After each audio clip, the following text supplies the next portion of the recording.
Good morning to all. आज मैं आपको व्याकरण खंड से पाठ 1 रचना के आधार पर वाक्य भेद एक्सरसाइज के आधार पर रिवीजन के आधार पर फिर से बताने जा रहा हूँ। इस लेसन को हमने एक बार पहले पढ़ा दिया है। आज एक्सरसाइज के रूप में हम आपको बताएंगे कि इसके लिए प्रश्न कैसे परीक्षा में आते हैं, कैसा वो उसका उत्तर लिखा जाता है। तो सबसे पहले वाक्य किसे कहते हैं? शब्दों का सार्थक समूह वाक्य कहलाता है। अर्थ के वाक्य के दो भेद हैं, अर्थ के आधार पर और रचना के आधार पर। तो रचना के आधार पर वाक्य के 3 भेद हैं, सरल वाक्य, संयुक्त वाक्य और मिश्र वाक्य। सरल वाक्य, संयुक्त वाक्य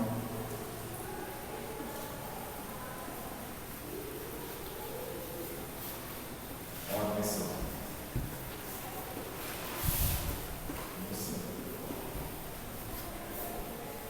इस प्रकार 3 रचना के आधार पर वाक्य के 3 भेद हैं, सरल वाक्य, संयुक्त वाक्य और मिश्र वाक्य। वाक्य किससे कहते हैं? शब्दों के सार्थक समूह को वाक्य कहते हैं। जैसे रवि पढ़ रहा है, ये एक ऐसा वाक्य है जिसका एक संपूर्ण अर्थ है और इसका एक उचित क्रम है। हिंदी में वाक्य के लिए उचित कर्म, उचित पद होना जरूरी है। जैसे पहले कर्ता आता है, फिर कर्म, फिर क्रिया, तभी वो वाक्य सही है। रवि पुस्तक पढ़ रहा है, रवि करता है, पढ़ रहा है क्रिया है, क्या पढ़ रहा है? पुस्तक पढ़ रहा है, तो पुस्तक कर्म है। तो इस आधार पर यह सार्थक वाक्य है। अर्थ के वाक्य के 2 भेद, अर्थ के आधार पर और रचना के आधार पर। आपके कोर्स में है रचना के आधार पर वाक्य भेद। तो रचना के आधार पर वाक्य के 3 भेद हैं, सरल वाक्य, संयुक्त वाक्य और मिश्र वाक्य। परीक्षा में आता है सरल वाक्य किसे कहते हैं? उदाहरण सहित लिखें। संयुक्त वाक्य किसे कहते हैं? उदाहरण सहित लिखें। मिश्र वाक्य किसे कहते हैं? उदाहरण से। कैसे परीक्षा में प्रश्न आते हैं, कैसा उसका उत्तर लिखा जाता है, इस एक्सरसाइज में हम आपको बताते जा रहे हैं। इसके अलावा देखो प्रश्न परीक्षा में कैसे प्रश्न आते हैं। सरल वाक्य से संयुक्त वाक्य बनाएंगे। सरल वाक्य दिया है, उसको संयुक्त वाक्य में परिवर्तित करना, बदलना है। संयुक्त वाक्य दिया है तो सरल वाक्य में बदलिए।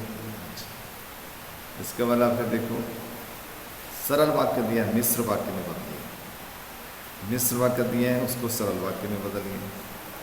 मिश्र वाक्य दिया है, उसको संयुक्त वाक्य में बदलिए।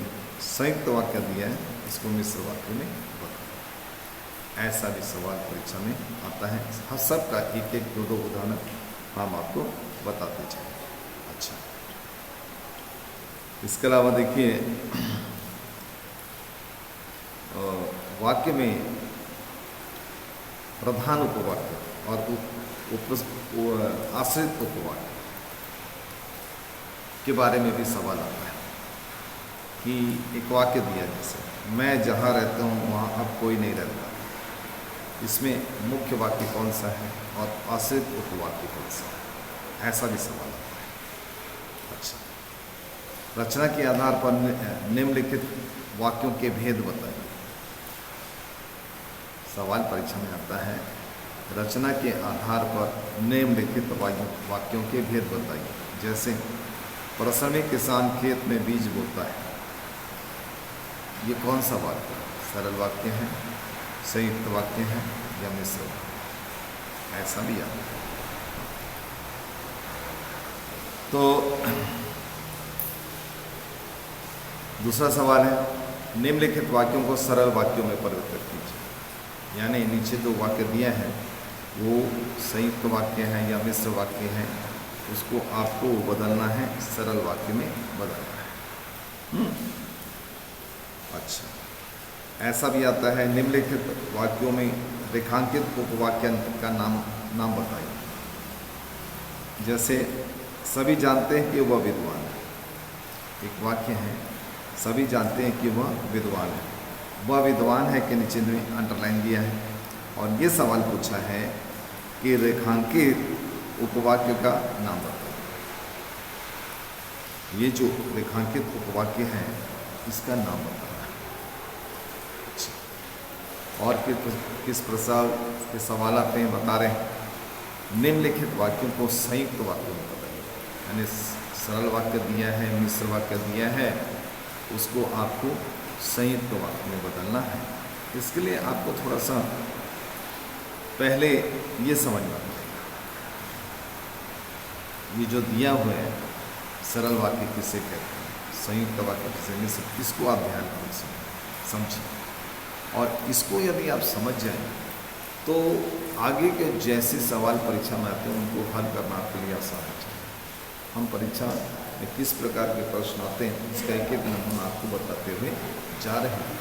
ध्यानपूर्वक आप सुनते रहिए और उसको समझने का प्रयास कीजिए। इसके बाद तुम्हारे पास इस प्रकार की किताब CBSE वाली किताब आपका इस ग्रामर जो स्कूल से आपको मिली है, इसका नाम है व्याकरण साखी हिंदी व्याकरण, हार्बर प्रेस, और कक्षा 10वीं के लिए।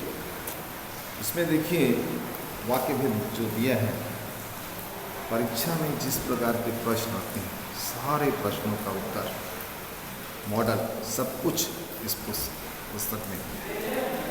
आप इसको पढ़िए और समझने का प्रयास किए, सभी प्रश्नों के उत्तर आप आसानी से आपको मिल जाएंगे। तो सबसे पहले हम आपको बताने जा रहे हैं रचना के आधार पर वाक्य भेद, और इसमें सबसे पहले है सरल वाक्य। तो बता रहे हैं सरल वाक्य किसे कहते हैं। जिस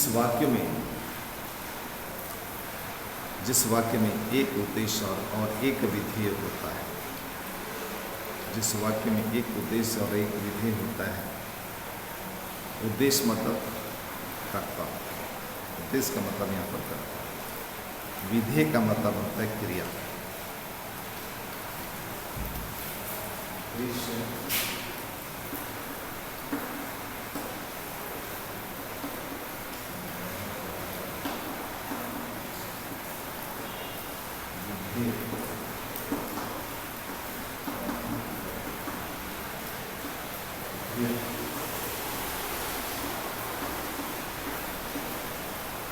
उद्देश्य का अर्थ यहाँ पर करता है, विधेय का अर्थ है जिस वाक्य में एक उद्देश्य और एक विधेय होता है, अर्थात एक कर्ता और क्रिया होती है, उसे सरल या साधारण वाक्य कहते हैं। सरल वाक्य या साधारण वाक्य कहते हैं। जैसे पिताजी बाजार जा रहे हैं, पिताजी बाजार जा रहे हैं, प्रेरणा पुस्तक पढ़ रही है, अविका खाना खा रही है। उपयुक्त वाक्यों में देखिए पिताजी, प्रेरणा, अविका उद्देश्य, यहाँ पर उद्देश्य है कर्ता है। बाजार जा रहे हैं, पुस्तक पढ़ रही हैं, तथा खाना खा रही हैं, विधेय है यानी क्रिया है। इन वाक्यों में केवल एक ही कर्ता है तथा उनकी क्रिया भी एक ही। आता ये साधारण या सरल वाक्य है। ध्यान रहे सरल वाक्य छोटे से छोटा, बड़े से बड़ा भी हो सकता है। सरल वाक्य छोटे से छोटा भी हो सकता है और बड़े से बड़ा भी हो सकता है। जैसे उदाहरण देखिए, अजय पत्र लिख रहा है, छोटा सा वाक्य, सरल वाक्य, क्योंकि इसमें देखो एक उद्देश्य और एक विधि, एक कर्ता, एक क्रिया है। रीतु का भाई अजय पत्र लिख रहा है, थोड़ा बड़ा है, थोड़ा बड़ा है। रीतु का भाई अजय अपने कमरे में बैठकर चाचा को पता नहीं, ये उससे बड़ा है, लेकिन है सब क्या है, सरल वाक्य है। आप छोटे बड़े पर ध्यान में दीजिए, ध्यान ये दीजिए कि उसमें एक कर्ता और एक क्रिया है, एक उद्देश्य और एक विधेय है, या बस ये सरल वाक्य की पहचान है, जिसमें एक कर्ता एक क्रिया होती है, वो सरल वाक्य होता है। तो विस्तार, वाक्य का विस्तार कभी कर्ता के आधार पर है, कभी कर्म के आधार पर, कभी हो सकता है। अब दूसरा देखें, संयुक्त वाक्य। संयुक्त वाक्य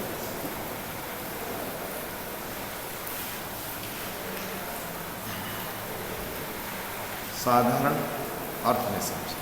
दो स्वतंत्र वाक्यों को किसी योजक के द्वारा जोड़कर बनाया गया वाक्य संयुक्त वाक्य कहलाता है। बहुत अच्छी परिभाषा है, बहुत छोटी सी परिभाषा है। दो स्वतंत्र वाक्यों को योजक के द्वारा जोड़कर बनाया गया वाक्य संयुक्त वाक्य कहलाता है। जैसे माँ खाना बना रही हैं और पिताजी अखबार पढ़ रहे हैं। दो वाक्य हैं, देखिए, माँ खाना बना रही हैं एक वाक्य, पिताजी अखबार पढ़ रहे हैं दूसरा वाक्य। दो स्वतंत्र वाक्य, दो स्वतंत्र वाक्य, और इन दोनों वाक्यों को और योजक समुच्चय बोधक के द्वारा जोड़ा गया है, इसलिए ये संयुक्त वाक्य है। तो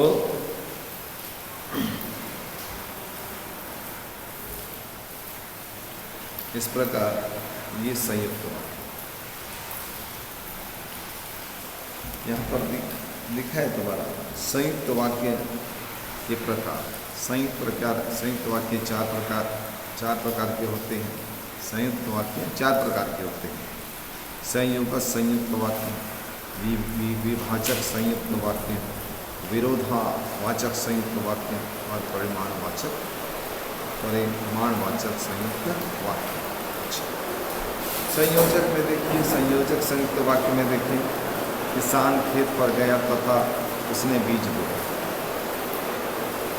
ये संयोजक संयुक्त वाक्य।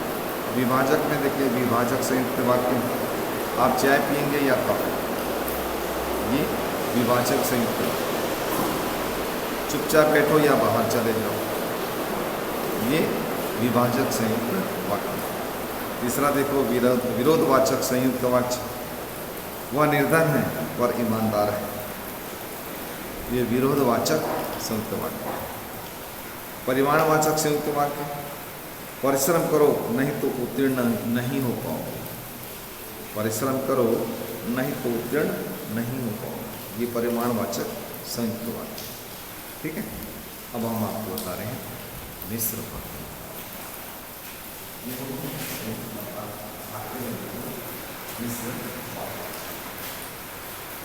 मिश्र वाक्य कैसे कहते हैं, इसको समझें।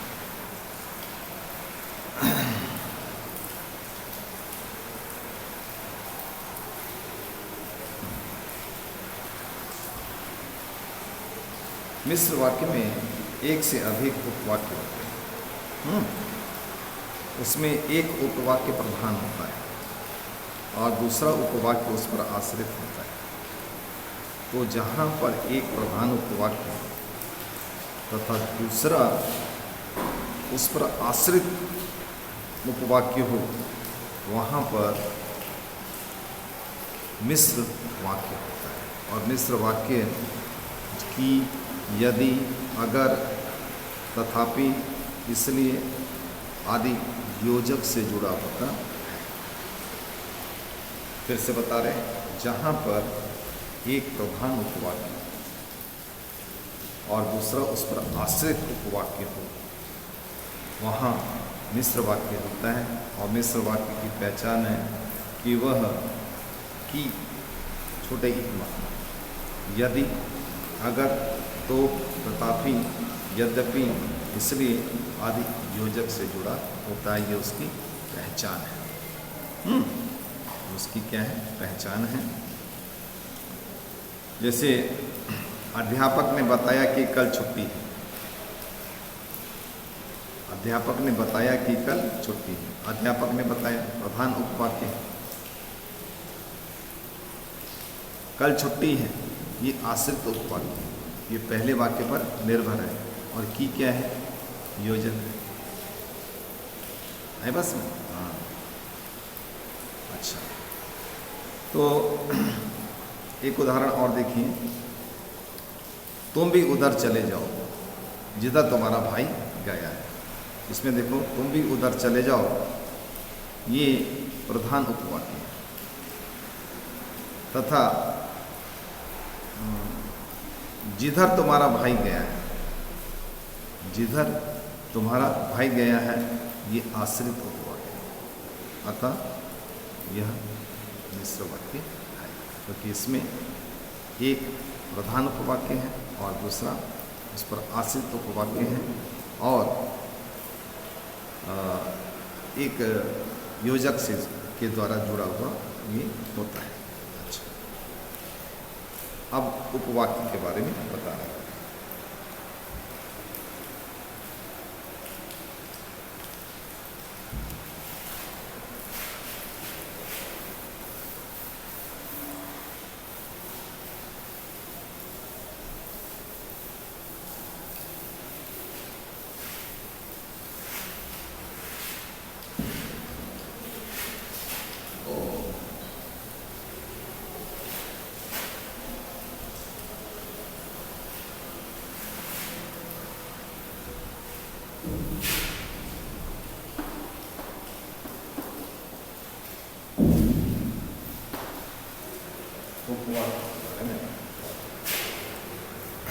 अभी हम आपको एक नया विषय है उपवाक्य के बारे में बता रहे हैं, ठीक है।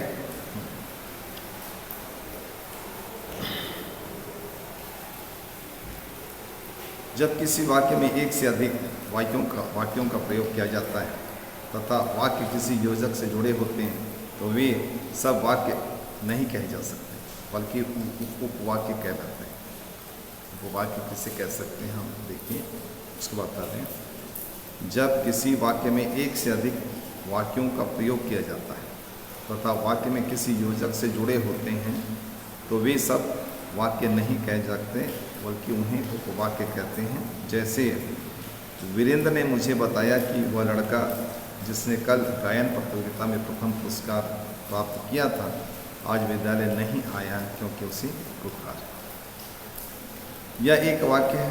इस वाक्य में एक प्रधान उपवाक्य है और 3 आश्रित उपवाक्य हैं। इसमें प्रधान उपवाक्य क्या है? देखो, वीरेंद्र ने मुझे बताया, ये प्रधान उपवाक्य है। वह लड़का आज विद्यालय नहीं आया, ये आश्रित उपवाक्य है। तो इस प्रकार इसमें कि जिसने, क्योंकि ये योजक से वाला जुड़े हुए हैं। प्रधान उपवाक्य ऐसा उपवाक्य है। प्रधान उपवाक्य किसे कहते हैं? प्रधान उपवाक्य ऐसा उपवाक्य जो स्वतंत्र होता है, जिसकी क्रिया मुख्य क्रिया होती है तथा वह किसी योजक से जुड़ा नहीं होता। प्रधान उपवाक्य की पहचान है।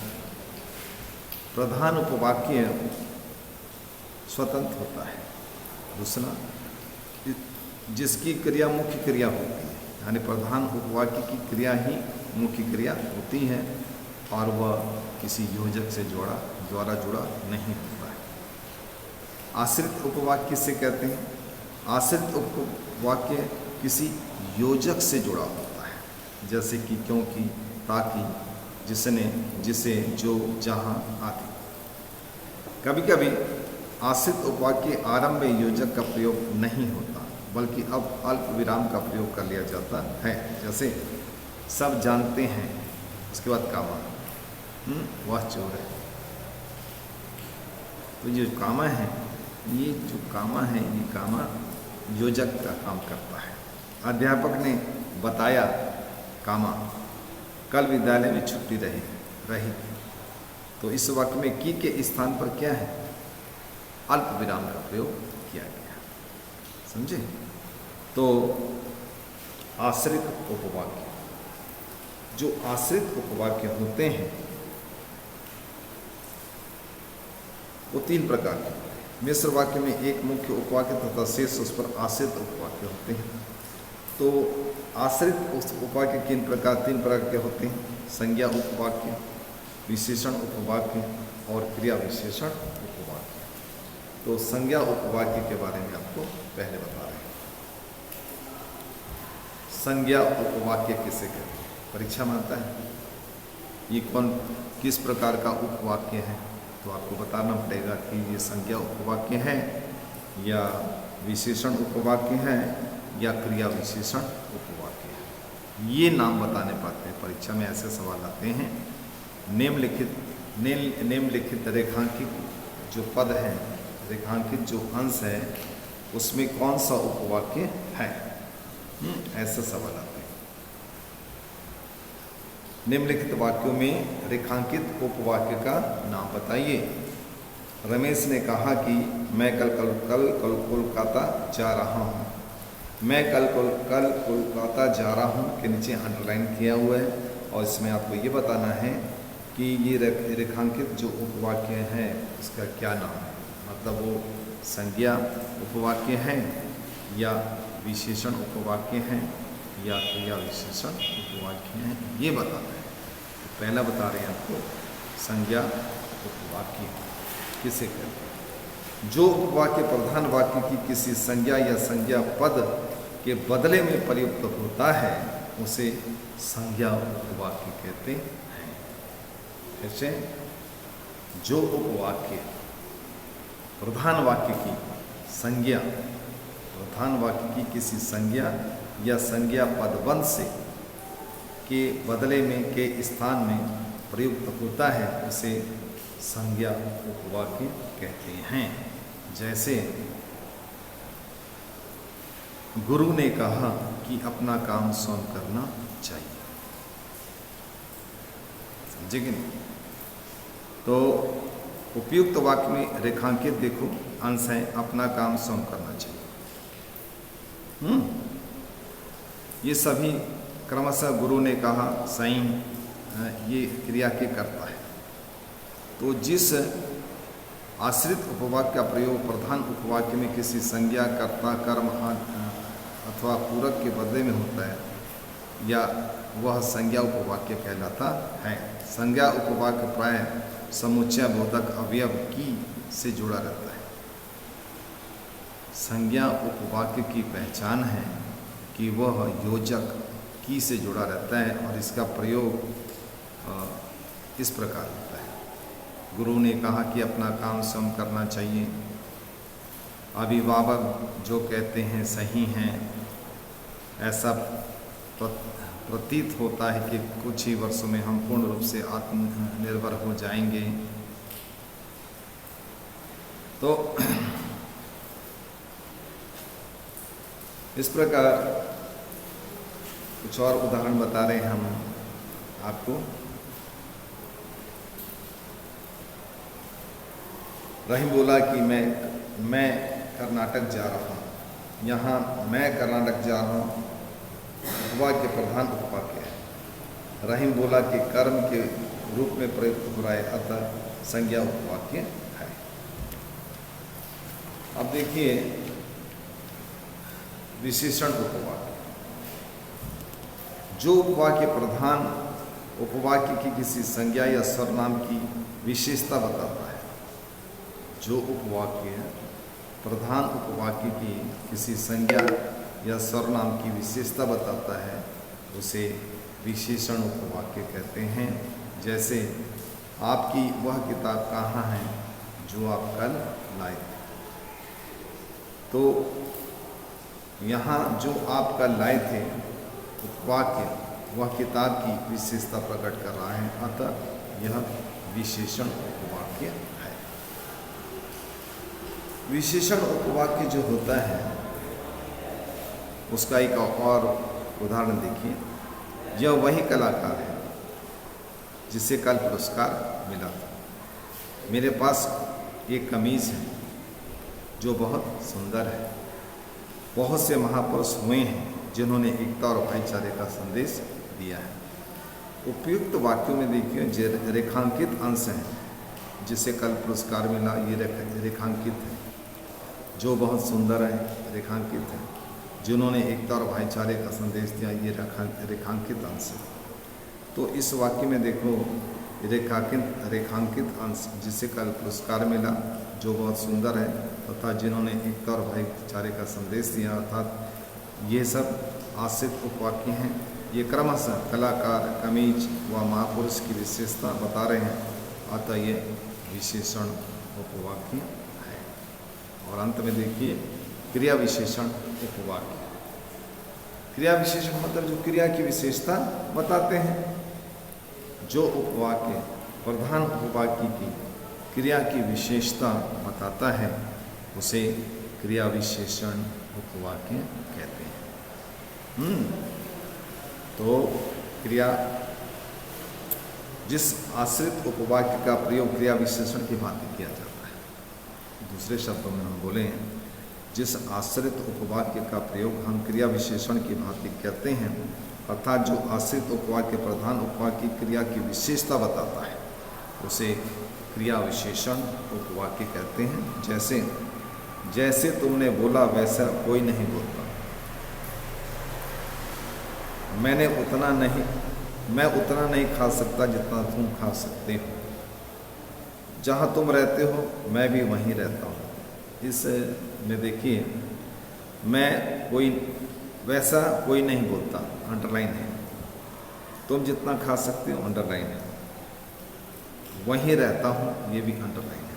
तो उपयुक्त वाक्यों में रेखांकित उपवाक्य क्रिया विशेषण उपवाक्य है। मतलब यहाँ पर वैसे कोई नहीं बोलता, ये क्रिया विशेषण उपवाक्य है। जितना तुम खा सकते हो, ये क्रिया विशेषण। वहीं रहता हूँ, ये क्रिया विशेषण उपवाक्य है। तो इस प्रकार ये क्रिया विशेषण की कुछ उपवाक्य के कुछ महत्वपूर्ण बातें हैं। अब हम आपको बता रहे हैं सरल वाक्य से संयुक्त वाक्य कैसे बनाए जाते हैं। सरल वाक्य से संयुक्त वाक्य कैसे बनाए जाते हैं, इसके बारे में हम आपको बताने जा रहे हैं। और तुम्हारी किताब में बहुत सारे इसके उदाहरण भी दिए हैं। यदि तुम्हारे पास कोई गाइड बुक है, golden guide, all in one, या दूसरा कोई क्वेश्चन बैंक या ओसवाल का या कोई भी कंपनी का आपके पास किताब है, तो उसको खोलिए, पढ़िए और उससे समझने का प्रयास कीजिए। तो अब रचना की दृष्टि से वाक्य परिवर्तन आपको बता रहे हैं। सबसे पहले सरल वाक्य परीक्षा में आता है। सरल वाक्य से संयुक्त वाक्य बनाएंगे, तो आप कैसे बनाओगे उसको हम बता रहे हैं। सूरज के निकलते ही अंधेरा दूर हो गया, ये सरल वाक्य है। सूरज के निकलते ही अंधेरा दूर हो गया, ये सरल वाक्य है। संयुक्त वाक्य जब हम बदलेंगे तो ये उसका आंसर बन जाएगा, सूरज निकला और अंधेरा दूर हो गया। सूरज निकला और अंधेरा दूर हो गया। ठीक है। अस्वस्थ होने के कारण मैं विद्यालय ना जा सका।